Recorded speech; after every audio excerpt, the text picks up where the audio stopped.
Thank you. Hey, good morning, good evening, everyone. My name is Surbhi Kaushik. I'm a fiction writer and a library volunteer.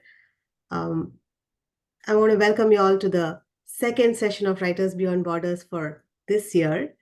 And my guest today is Leann Schneider Webb. She is a freelance publicist and event coordinator for authors and publishers. Leann worked as a public librarian for many years before starting her own business as a publicist. She specializes in working with mid and early career authors. She believes in breaking down barriers in the publishing industry and that all authors deserve the chance to connect with their community of readers. She lives in Columbus, Ohio. Thank you so much, Leann, Hi. for the time to be with us. Hi. Thank you so much, Surby, and thank you, Charlotte Mecklenburg Library, for hosting these great events. Thank you, Josh, for running the Zoom. I am going to share my screen now. So here we go. And thank you for all of the participants. This is a great turnout for Wednesday morning. So thank you for that. Like Surby said, I live in Columbus, Ohio. I was a public librarian, much like Josh, actually. I've been in the background of many a Zoom presentation, certainly during 2020 and 2021. So thank you to all of our librarians. Thank you for everyone who supports their libraries. My name is Leann Schneider Webb, and I'm a publicist for authors and indie publishers. The biggest question that I get if someone asks me, oh, like, what do you do? And I say, I'm a publicist for authors. Their face goes slack and they say, what is that? And I'm like, yeah, that's an extremely fair question. I did not know that that was a job, even when I quit my job to start doing this. I didn't know exactly what I was doing. Usually we hear publicist in terms of if a celebrity has had an incident, and you hear, a reporter has said, we reached out to their publicist for comment. That's not the type of publicist that I am. A literary publicist simply helps authors get their books into readers' hands. That's what I do. I own my own business, but I don't have a team. It's just me. Literary publicists can range from freelance, like myself, taking on clients as we want, to big firms where, like for example, Emily St. John Mandel, who wrote Station 11, she has a publicity firm that works for her. And that's outside of a publisher. There are also publicists who work in-house at a publisher. So let's say you're published through a traditional publisher like Penguin Random House or Sourcebooks. Typically, those publishers will also have in-house publicists working to help you publicize your book. So that's kind of just an overview of what a publicist is generally. Personally, my approach is that I focus on events and then press, so traditional media, and I am an advocate for authors. When you think about an author, a writer, whether or not you're published or you're trying to be published, whether you're indie, so whether you're self-published or whether you're published through a publisher, there are different layers, there are different people who are on your team. Oftentimes an author, it's awesome if you have an agent. That person is going to be, so your literary agent, that's different from what I do. A literary agent tries to sell your manuscript to a publisher before it is published, so that they will publish it. And that person is usually your biggest advocate. Then you have an editor at a publishing house. They also will advocate for you. And then if your publicist can come in and say, hey, what kind of outreach are you doing with the publisher? You can say, hey, can you make sure that you send this book out to review to these places? Hey, I saw this influencer. I think they'd be a good fit. Can you reach out with an ARC? That sort of thing. I'm a former public librarian. I worked as a youth librarian at Upper Arlington Public Library. Then I was a programming and adult services librarian at Bexley Public Library. And again, I live in Columbus, Ohio. These are my two cats, and that's me and my husband at a Columbus Crew game last year. So there you go. All right.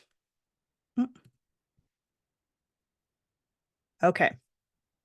So what we're going to cover today, I like to get in there and start right away because we're talking about marketing and publicity for authors. And this will cover, I think, a lot of what I'm going to talk about is applicable to you, whether or not you are a published author with a traditional publishing house, if you are self-published, if you're published, but your publisher is teeny tiny, so an independent publisher, or if you're not yet published, but you're a writer and you're curious about getting your work published, or you want to kind of bolster your reputation before you start looking for an agent, things like that. I think a lot of what I'm going to cover today can apply sort of generally, regardless of where you are in your writing career. So I'm going to jump right in with your online presence, because I think when we think about marketing in 2024, a lot of times the first thing that comes up is TikTok or social media. So we're going to start there, get it out of the way. And then I'm going to talk about marketing must-haves. So this would apply whether, again, to pretty much anyone at any stage of your career. It's just talking about some things that I have found that authors, even who are literally New York Times bestsellers, didn't know, because they were not part of, they had never been a librarian or they had never been a bookseller. So they didn't understand how are booksellers choosing what books to put on their shelves? How are they choosing what authors to bring into their store? That kind of thing. We're going to talk about the timeline of when to start marketing, what important milestones you need to hit, and then the difference of working with libraries and bookstores. And I have an eye on the clock. I'm going to talk for about 30 minutes, and then we're going to leave about 30 minutes for questions. So please think of some questions while we go along. And if you don't have any, I will just keep talking and you can leave at will. So the first question that I ask anybody when they come to me to talk about publicizing themselves, publicizing their work, and obviously if they want to work with me, is what are your goals? So again, this goes back to whether or not you are already published, whether you haven't published anything, maybe you're a debut author, maybe you have a manuscript, but you're looking for an agent, or you have an idea and you want to write it down, but you haven't quite got there yet. What are your goals? Is your goal to, maybe you're on your third book and your debut book was with a smaller publisher, and now you really want to get that book a new life. Is that your goal? Is your goal to meet the New York Times bestsellers list? Is your goal to have 3 events where you meet and discuss your book with a handful of people? All extremely valid goals, and it doesn't have to be either or. It can be all of them, but think about this as we go through. Where are you going to personally find the most value? If you're a writer, I will not be the first person to tell you this, hopefully, but making money is a way to, or if your goal is to make money writing, that is a fast track to disappointment. So I really encourage you to sit with why you're writing, because you need to. What are your goals in, you're writing, and if you want to publish it, you obviously want people to read it. So is it more important to you that you find your community of readers, or is it more important to you that you share your message with a big group of people? And again, it doesn't have to be either or, but really try to think through, when you consider marketing your book, how you want that to look and what you want to get out of that process, because that might look slightly different for different people. Okay, so we're jumping right in to your online presence. The big takeaway is keep it updated. That is huge. And I want to caveat this with saying, this page in particular, when I talk about online presence, social media, this is my opinion. I'm not saying that my opinion is the popular one if you talk to a publisher. So for example, let's say your publisher's goals are almost the same as yours. Your publisher's goal is to sell the book. Your goal is to sell the book. How that's different is that your goal as an author, as a writer, is also to maintain yourself enough so that you can keep writing. Sometimes your publisher isn't as concerned with that. So remember balance when we think about what you're doing online. Remember that your publisher, they may be amazing. They may be the best people on earth. However, they are going to ask you to give. And that includes creating video content, which you might not be good at.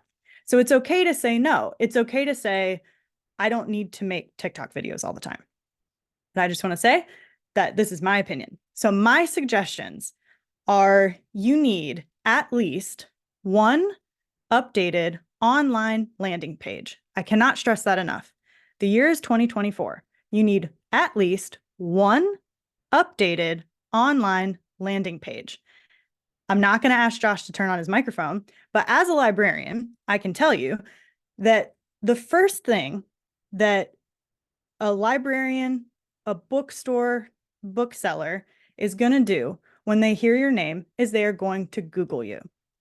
If you can't find good information, solid, updated information, a page that shows that you're alive, a page that shows that you're working, a page that shows that you at least can have a care to show yourself, to present yourself to the world, that's going to really be detrimental to you getting your work out there.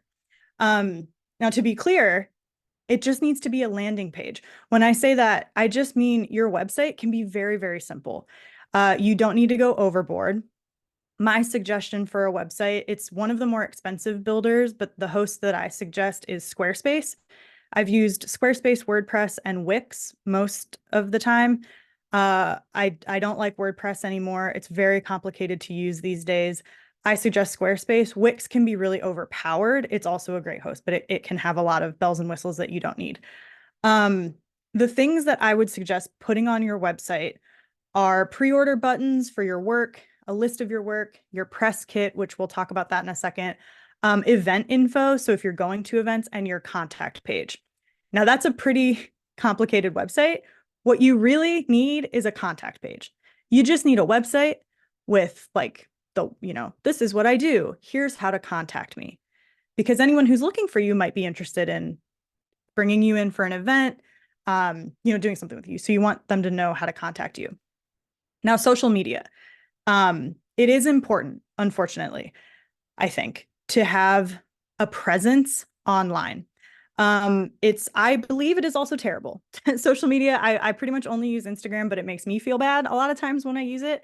But it is important. You can find my Instagram. It is important. And I would suggest if you're going to have a social media, Instagram's the way to go. The reason I say that is because the data shows that Instagram has the biggest amount of users. So it has the most growing audience. X/Twitter never had that many users compared to the other social media platforms to begin with. And it seems like mostly it's where writers can connect with other writers for writerly drama. If that's for you, that's great. But I wouldn't say that it's like data proven to connect you with readers. But Instagram has the widest range of ages, has the biggest demographics. You are most likely going to connect with your readers on Instagram.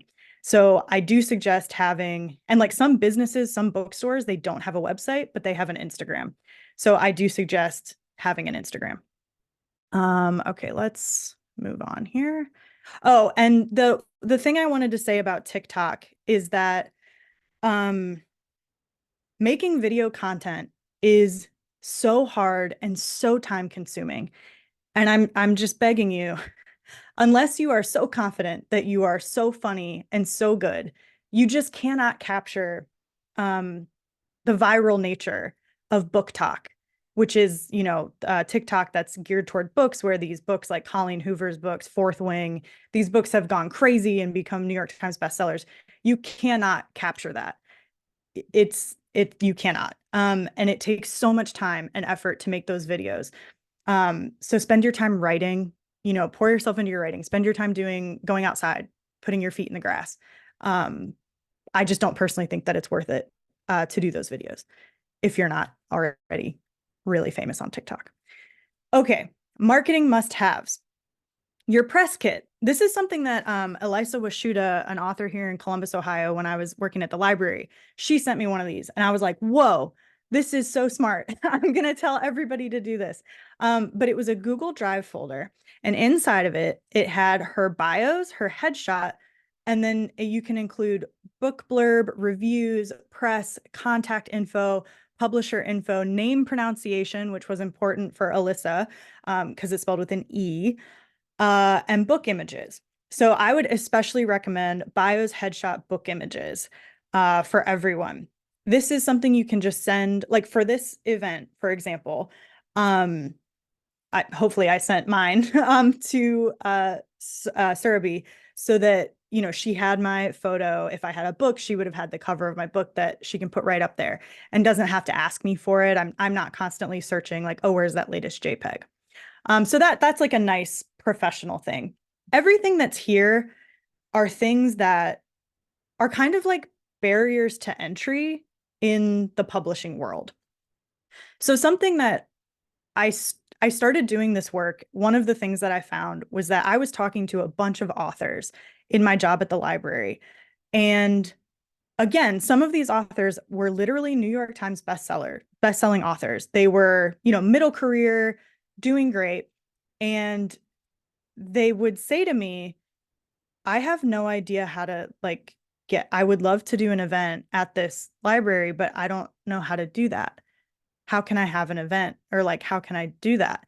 And then I would hear from, you know, the library has no, you know, doesn't really know like, okay, how do I reach out? Or the bookstore, they don't know how to reach to the bookstore. So there's like these three big chunks of the book industry, which are libraries, bookstores, and publishing houses. And then the author is often completely excluded from a lot of those conversations and doesn't see behind the curtain. And so things that I've learned that publishers will do for their books are, for example, have a sell sheet, or it's called a one sheet, a sell sheet, or a publication slip. Those can all be the same thing. But this is especially if you are self-published or if you are independently published, so by a small publisher. I really, really recommend creating one of these for your book, or making sure that if you're indie, making sure that your indie publisher is creating one of these. This is a way to get kind of over the hurdle of legitimacy, because libraries are a great place to sell your work, especially if you are, well, I mean, it depends, but we'll move on from that. But basically, this is kind of something that publishers are doing for their books. They send them out to book buyers, whether that's libraries or bookstores. And it has every single piece of information that buyer needs, because sure, they're interested in the synopsis, but more, they're interested in the price point, the number of pages, where they can get it, who is it distributed by. Distribution is huge, but we don't have time to cover that today. So this is an example for one of my past clients, Roberto Herman. He wrote a book of poetry. And so here's a one sheet I made for him, and that's in Canva, of course. So I really recommend those two things to start off. Those are really, when you start marketing your book, you want to make sure you have that and your press kit and an online landing page.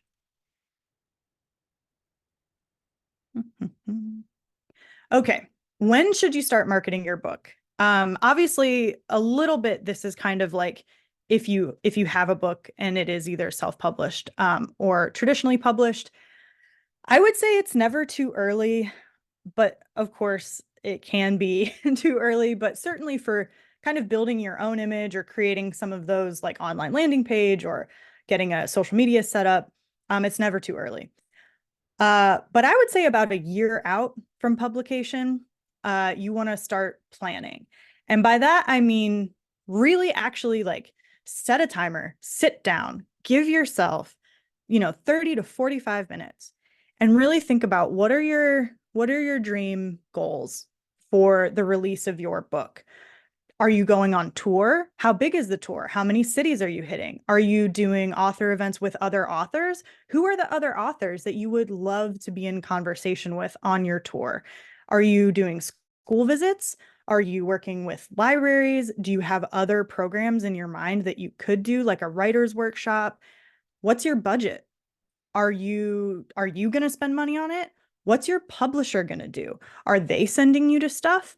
What are they sending you to? Does your agent know? Who can put you in contact with those people? What questions should you start to ask? Those are kind of the things where it's like anything is game, and you can kind of write all of that down, figure out what you want. Is your publisher going to assign you a publicist? When are they going to assign you a publicist? What is their name? Do you need to hire someone on the outside? Can you afford it? Those sort of things. What are the book festivals coming up that you want to attend? When do you need to apply to those? It's just, there's so much out there. And so give yourself plenty of time where it doesn't feel like you're just throwing spaghetti at the wall to see what's going to hit, but you feel like you have a little bit of control over what the release of your book is going to look like. Because unfortunately, they will tell you, if you're an aspiring, author and you're writing, you'll hear, well, the hardest part is writing. The hardest part is writing the book. Well, then the hardest part is getting an agent. Well, then the hardest part is getting it published. But then once you get it published, you're like, oh my God, yes, I've made it. My book is published. I'm here. I can relax. I can write my next book. The book is getting ready to be published, and your publisher turns around. And this is true no matter how big your publisher is, I promise. They turn around and they say, okay, sell the book now. And you're like, I'm sorry, I'm an author. I sit at home alone and I write my stories. What do you mean I have to sell? Like, I have to be a marketing person now? Sure, make some videos on TikTok. You'll go viral. So you don't want to be in that position. It's been years of you working to get there. So prepare. Book release events, you want to start working on those first, because the lead times on those can be pretty broad and varied. And it also, that's the piece of the pie, the piece of the puzzle, I guess, that requires the most collaboration with other people. And so anytime you're sending one email, that's like 7 days, right? So every time you're sending, an email, you have to expect some lead time on that. Who do you need to talk to? Let's say you want to do a program at the Charlotte Mecklenburg Public Library when your book is published. Who do you talk to? Is it Josh?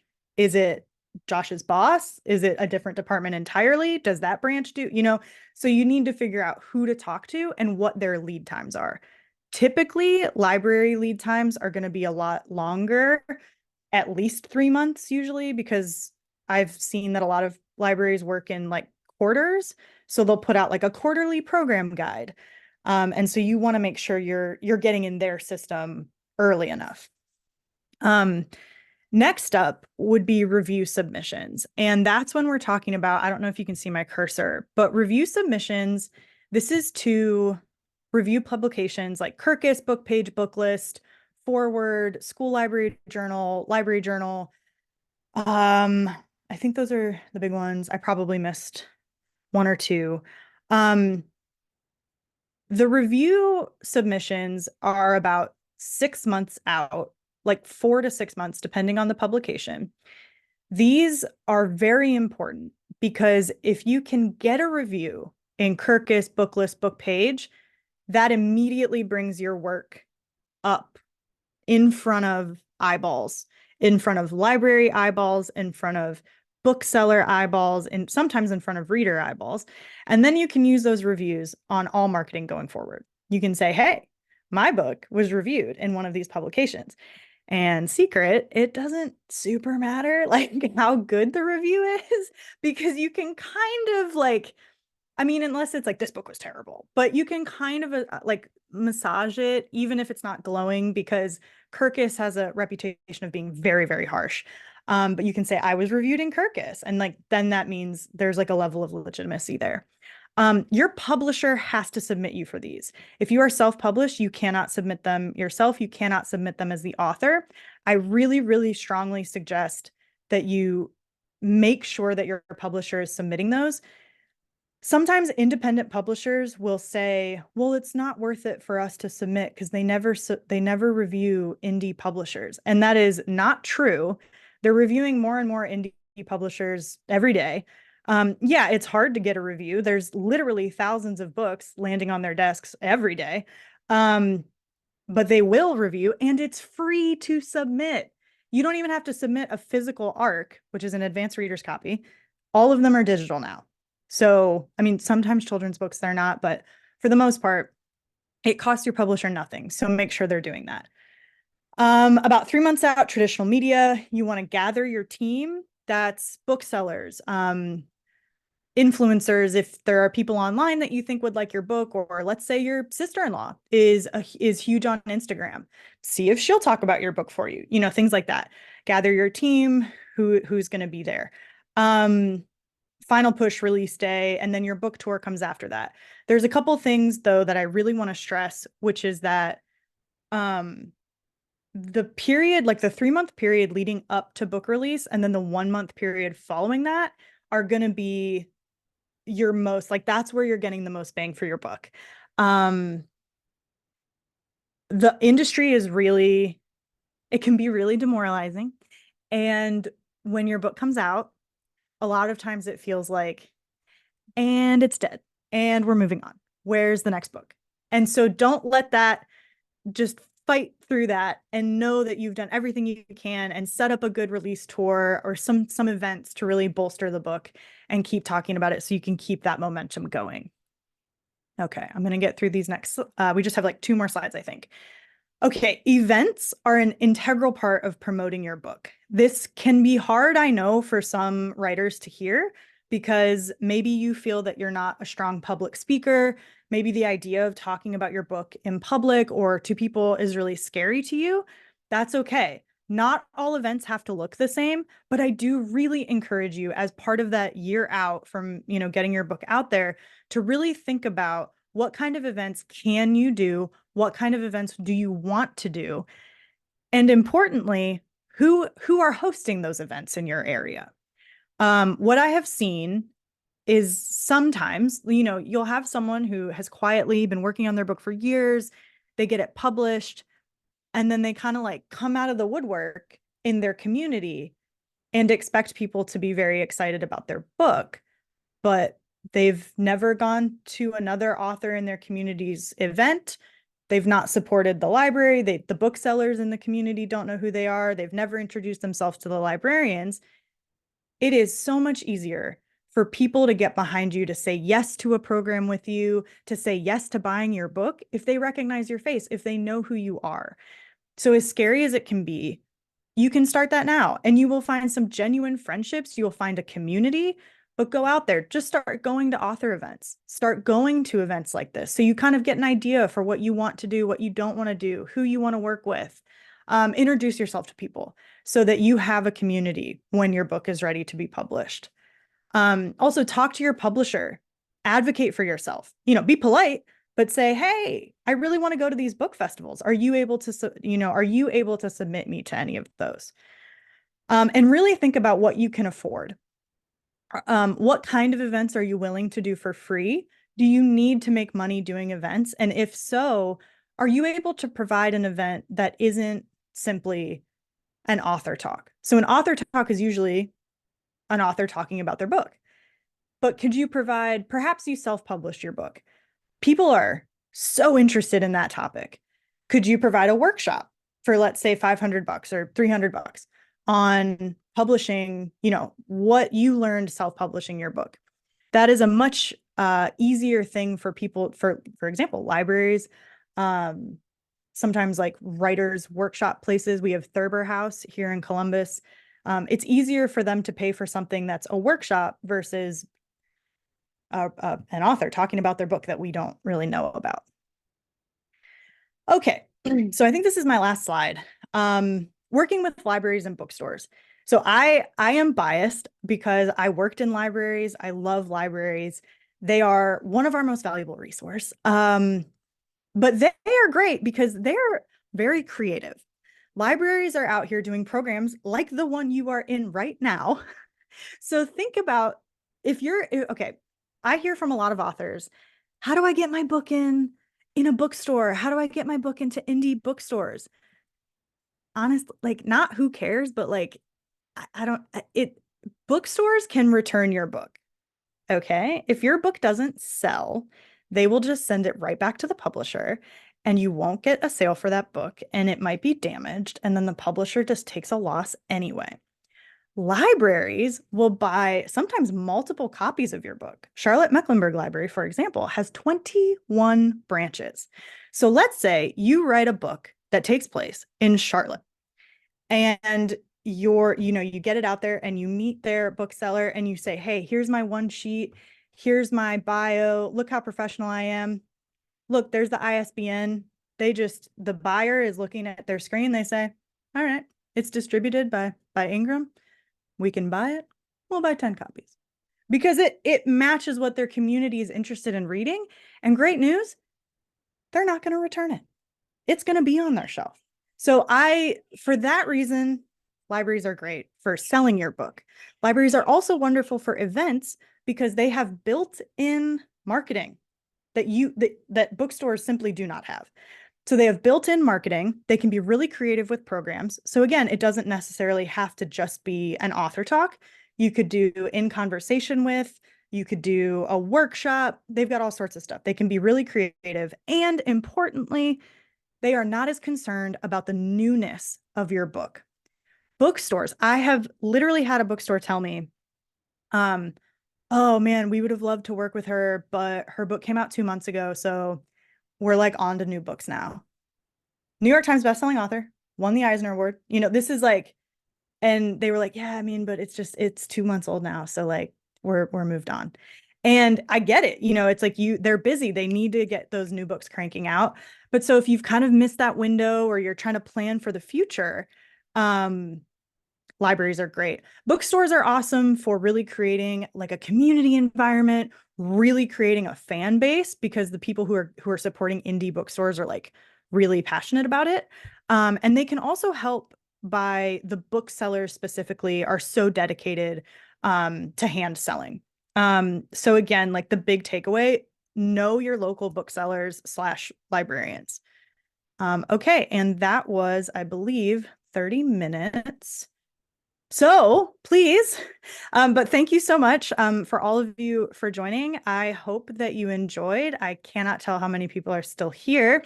Thank you again, Surabhi and Josh and Charlotte Mecklenburg Public Library. Here's my email, my social media landing page. If you have any questions, please put them in the chat and check out these 2 new books that are coming out, 49 Miles Alone and A Blue Stockings Guide to Decadence. Those are 2 of my clients' upcoming summer releases. So thank you so much. Thank you, I will Leann. look at the chat. Very, very helpful. We are going to take the questions in the chat. So if you could just stop slide sharing because we will be doing this in the email as well. Okay. I do like to take a group picture, which I share on social media after the program. So if you're comfortable, please turn on your cameras and pose for a picture while Josh will give us a count to 3.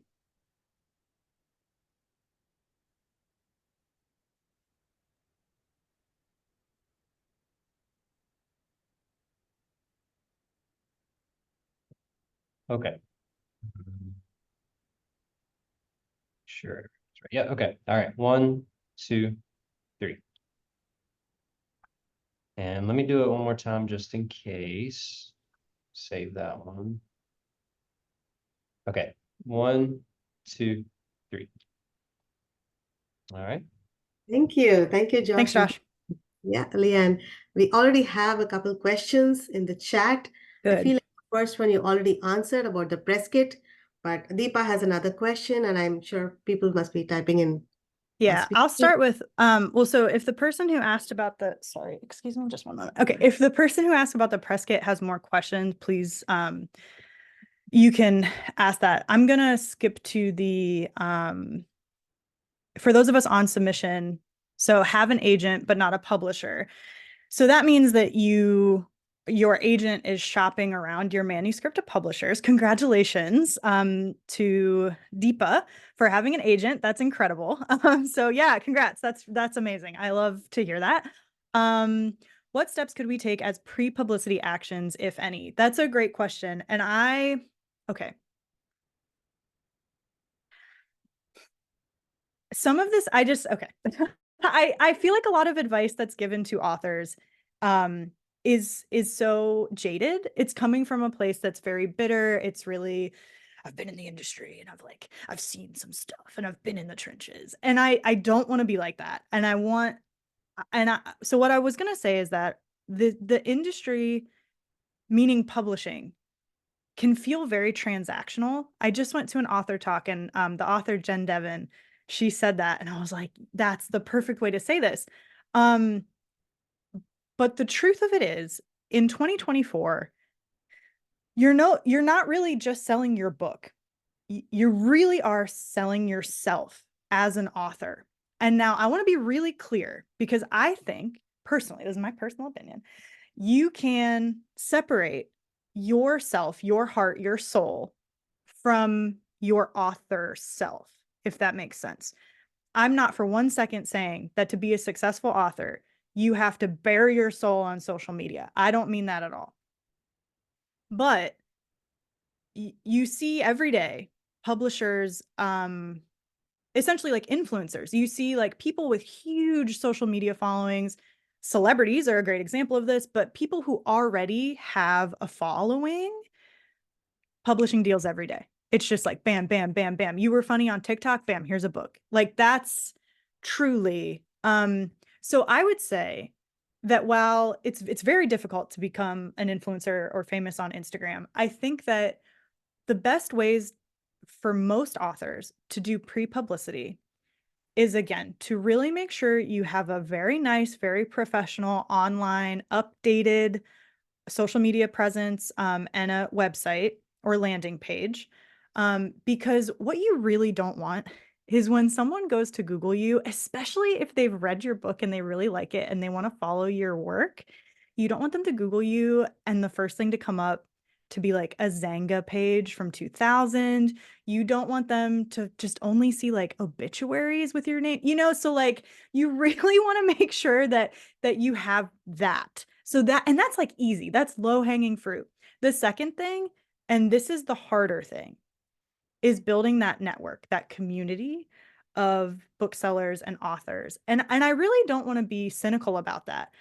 I really mean like this is good for you, it's good for them.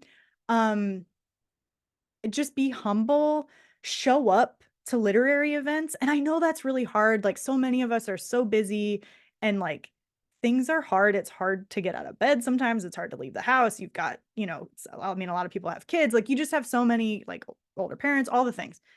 But when you can, make friends at the bookstore, go to library events like this one. I mean, you're already doing it. Everybody in here, now like knows each other's names at the very least. So those are some pre-publicity. That's what I would say for pre-publicity. Also get a Canva account. That's canva.com. I am not sponsored, but Canva is perfect for all of your professional and personal needs. It is an Australian company, and I would die for them. Not really, but kind of. It is free. You can have a free seat on Canva. They have stuff like, for example, you can do a book mock-up. Like, so how sometimes you'll see like the cover of a book and it looks like it's on a book, but then you realize the book hasn't been published yet. How'd they do that? It's Canva. So I recommend Canva wholeheartedly for anyone who, and I'm sure if there's a graphic designer in this crowd, they're like, boo, I hate it. It's great. I absolutely recommend. Okay. What are the best books and websites for marketing info? What a great question. I do not have a suggestion for a website or a book for marketing. I have two, and I promise I will go back to that, but I do have two recommendations for writers. You've probably all already heard of these, but the first recommendation is Bird by Bird by, what is her name? Anne Lamott. I got there in the end. Anne Lamott.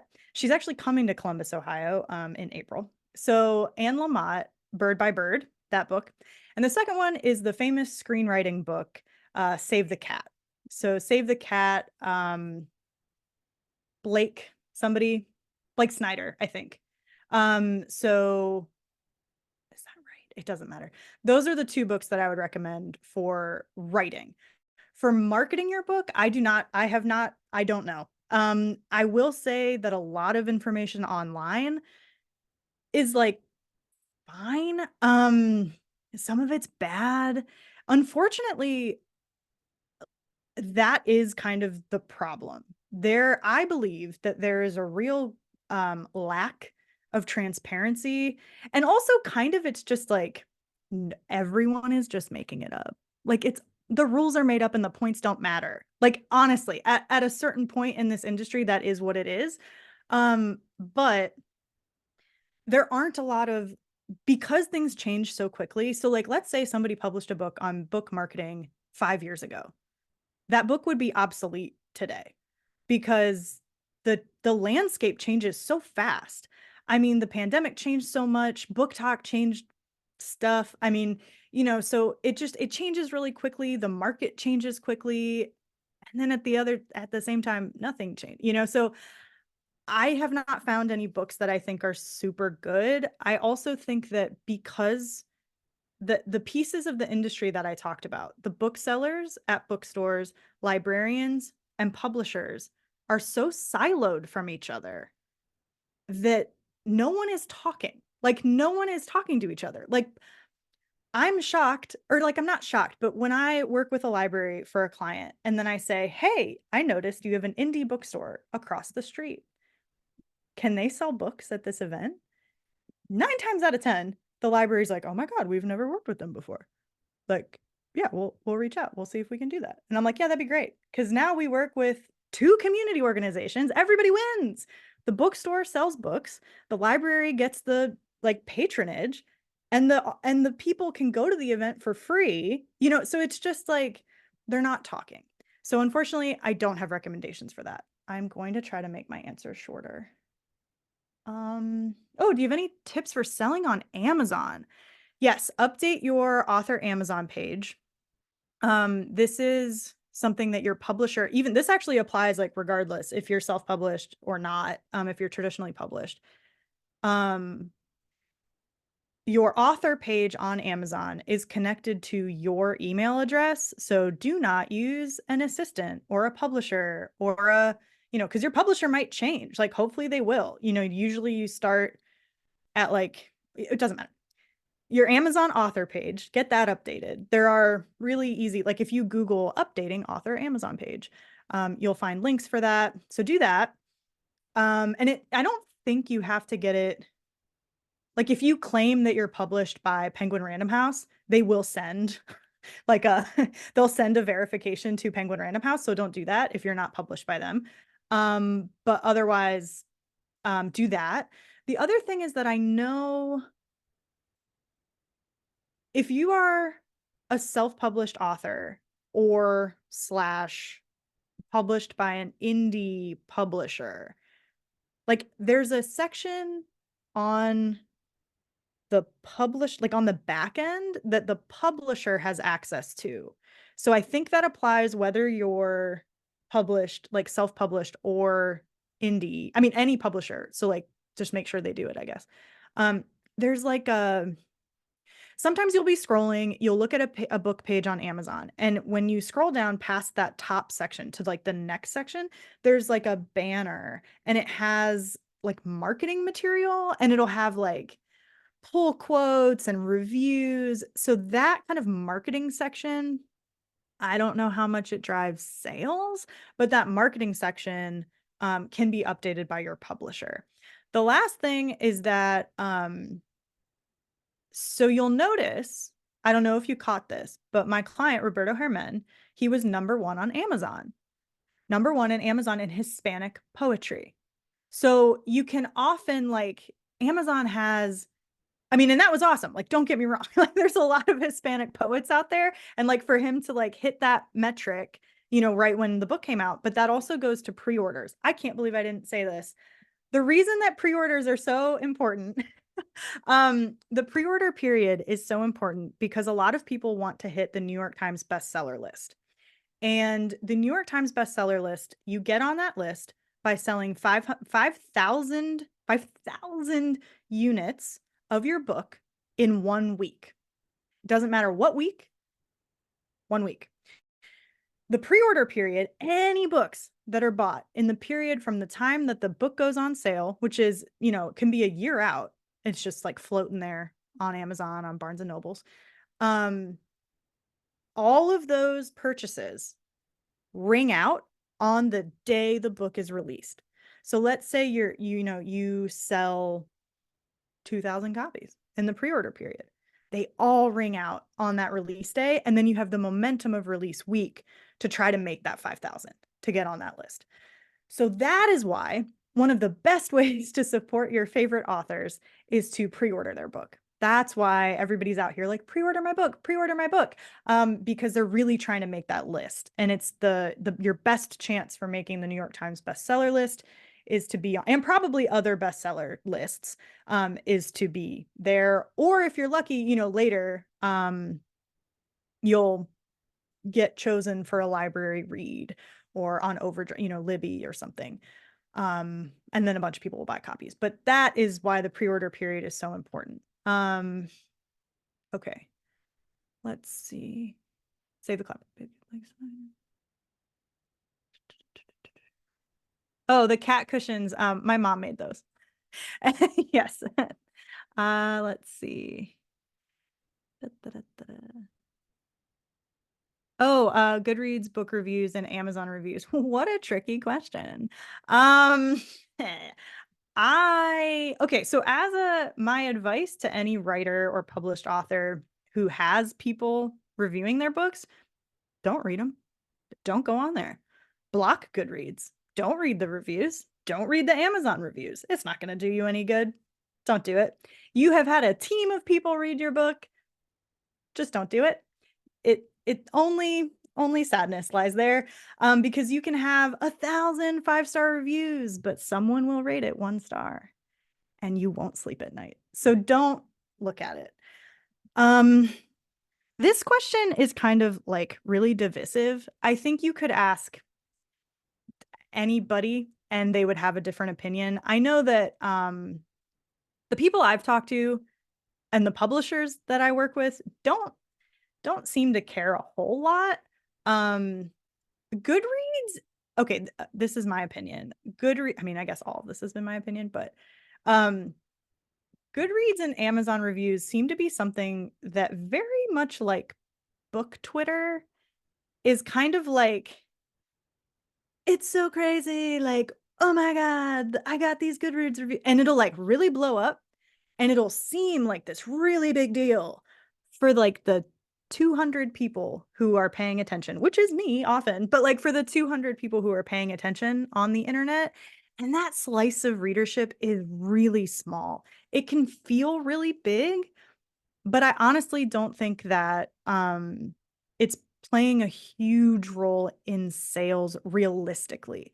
I'm making a bit of a guess here. I'm not a statistician. I haven't done like deep data-based research in this, but my gut tells me that if you were to look at the data of like bestsellers and who is maintaining like a career as a writer, those readers are not on Twitter. Like they're not looking at, like my mom is a great example. I'm a great example of that. I read so many books. I buy so many books. I can't remember the last time I opened Goodreads or listened to a review on Goodreads because first of all, I don't like Amazon. I use Amazon, but I don't like it. So Goodreads is owned by Amazon. So it's kind of just this like snake eating itself. For me to record my books that I have read, and to keep track for myself, like what I've liked, I use an app called Storygraph. That's Storygraph, Graph. A friend recommended it to me. And I use like a fake name.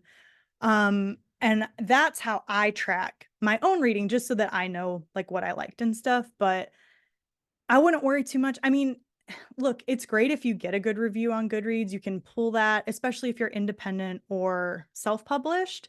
Any review, like as a publicist, I'm slapping any review you get on, your marketing material. But in terms of sales and like, I don't know, frankly,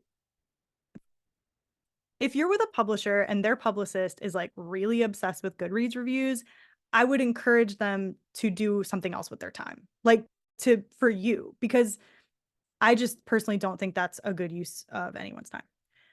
All right. I think there's one more question and then it's time to close after. Definitely. Do you have any suggestions on email list? How often should we email them as authors? How often post on Instagram?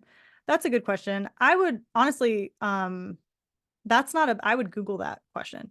Like how often, the question is always like how to beat the algorithm when we talk about Instagram. Again, social media, it's kind of just something that like you need to do, but it's terrible. So just don't spend too much time on it. Don't worry too much. The algorithm will either show your followers your post or it won't. Like they're honest to God. Like even if you pay for ads, which is probably the best way to get in front of people, it might not. It's just, I don't have a good answer for it. There is no silver bullet. And I should say, any app, any person, anybody online who's like the surefire way to go viral on the internet. No, like the way to do that is to do something like horrific or terrible that will ruin your career. So there is not a way. It's lightning in a bottle. Don't try to chase it. Madness lies down that road, or whatever the quote is. As far as email lists, I have this, like, again, it's not data backed. I have this feeling that email lists are really coming back into vogue. I don't know if it's like the age that I am at, but I've been seeing a lot of like people who have garnered big followings on Instagram, writers and stuff, spin up these newsletters and then kind of like have this whole other Substack. The word community gets thrown around a lot. So emails are really interesting. They also take a lot of time, but I do think they can be more fulfilling in a way. MailChimp is a free service. I don't like using it, but that's out there. I would not email them that frequently. I would say like once a month, maybe. I mean, 2 times a month if you have a book coming out. But honestly, the stuff that you're putting into the email is more important than the frequency with which you are emailing them. Emails are a great way to send exclusive content. So like, hey, sign up for my newsletter and I'll send an annotated excerpt from my upcoming book, or I'll send a deleted scene from the book, or I'll send a sneak peek from the book. But I would say don't email them too much. I mean, I am subscribed to a bunch of writers' emails and I don't often open them unless I see, oh, like, Ruth Ware has a new book coming out. Actually, Ruth Ware is a great example of someone's newsletter I do open because she does not send one on a regular schedule. So maybe that's the key. Don't send it on a regular schedule. Only like surprise, I have not read Save the Cat Writes a Novel because I think the beat sheet from the first one is perfect. So I have not read the spinoffs because I absolutely would encourage you to, because I am curious like how it's been updated, but and certainly like some of the movies in Save the Cat, I'm like, I don't know what that is. So some of it kind of goes over my head, but the beat sheet is the most important thing. And you can Google that for sure. Okay. Any last questions? I think we've covered, I don't think I missed anything. I thought I was somebody talking about AI and publishing and something AI can do something, but I can't see the question. Do you see AI having a role to play? Yeah. What a question. Can you stop the recording? No, I'm just kidding. Look, this is kind of like social media. Ask anybody and there's a different opinion. I don't know who I am to have an opinion on this. I have a background. I went to school for art history. I have a master's degree in art history. And something that taught me is that every time a new technology, a new type of art enters the scene, the world explodes. Everybody freaks out. Oh my God, what's happening? Like Andy Warhol is the example I go to a lot because he created like machine-based art and in the Western world. And people lost their minds. It was the worst thing that could have happened to art. Absolutely. It like people couldn't believe it. Oh my God, Andy Warhol, like it's not the artist's brush anymore. I think that absolutely we need protections for writers across the board. and artists, like writers, artists, composers, everybody. We need protections because this will be exploited. I have faith that after some turmoil, the quality will shine through, and what makes us human will always be on top of whatever a machine can produce. I don't know what that looks like. And certainly we could go through some hard times or some bad times in the in between of that creatively. And I guess what I'm saying is that, like, we've always struggled, like artists have always struggled, especially in the United States, to get support for their work. And I think, like, to fund their work, even before AI, like you know, oh, superhero movies are the only thing that's getting funded. It's always been a problem. So I think history repeats itself. Hopefully we will get better. Our humanity will win out. But I don't think it should be something, again, like, write your book. Write your book. Don't worry about AI. Write your book. Like, honestly, at the end of the day, that, because you can't worry about it. Unionize, maybe, I don't know, but like, write your book, work on your work, get in a community with other humans, and we'll hopefully be okay. So that is my not Thank coalesced you. thoughts on AI in publishing. All right, y'all. Thank you so much, Leann, and all of you Thank you. for attending today. I really appreciate it. Our next program will be on 20th March, and I'm going to have Ruth Adiyemi, who's going to talk about blogging and blogging for writing and authors and stuff. So thank you, Awesome. everybody. Cool. See you all Thank you next all so much. Support your library, support your indie bookstores.